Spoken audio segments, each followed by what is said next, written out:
Suster, Bapak, Ibu, saudara-saudari yang terkasih dalam Tuhan, pada hari Novena Roh Kudus hari ke-7 ini, kita diajak untuk melihat Roh Kudus dalam karya pelayanan kita.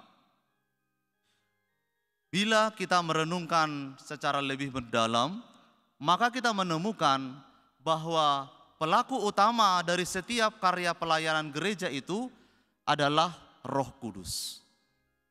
Kalau demikian, kita perannya apa? Kita sebagai umat beriman ini adalah ambil bagian dalam karya Roh itu.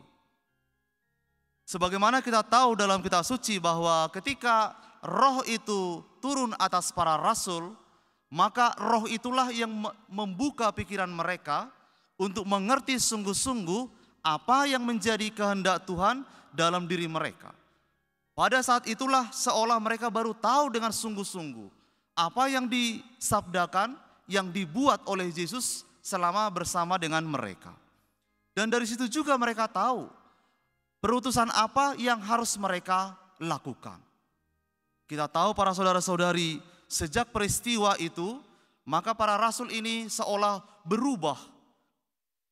berubah semangatnya, berubah perutusannya.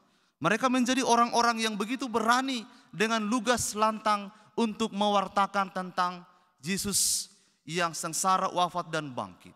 Mereka tidak lagi merasa ragu, mereka tidak lagi takut. Pemahaman mereka menjadi begitu jelas tentang rencana Tuhan. Situasi demikian juga para saudara-saudari yang terjadi bila kita sungguh-sungguh menyadari Roh Kudus itu dalam karya gereja. Pelayanan kita dalam gereja adalah ambil bagian di dalamnya. Roh Kudus itulah yang membimbing, menguduskan, dan mendorong kita untuk melakukan rencana Tuhan. Dengan kata lain, Roh itu yang membuat kita, mengutus kita untuk pergi melakukan karya-karya di dalam gerejanya. Oleh karena itu, setiap karya pelayanan gereja haruslah disadari atas kesadaran ini bahwa Roh Kudus ada dalam diri para saudara-saudari. Roh itu ada dalam diri kita. Adalah keliru bila gereja mengklaim bahwa pelayanan ini adalah karyanya.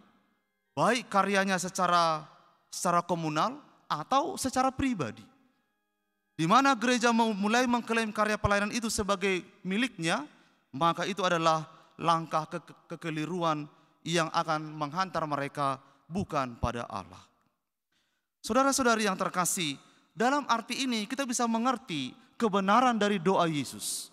Yesus berdoa supaya para murid ini satu seperti Bapa adalah satu dengan Yesus.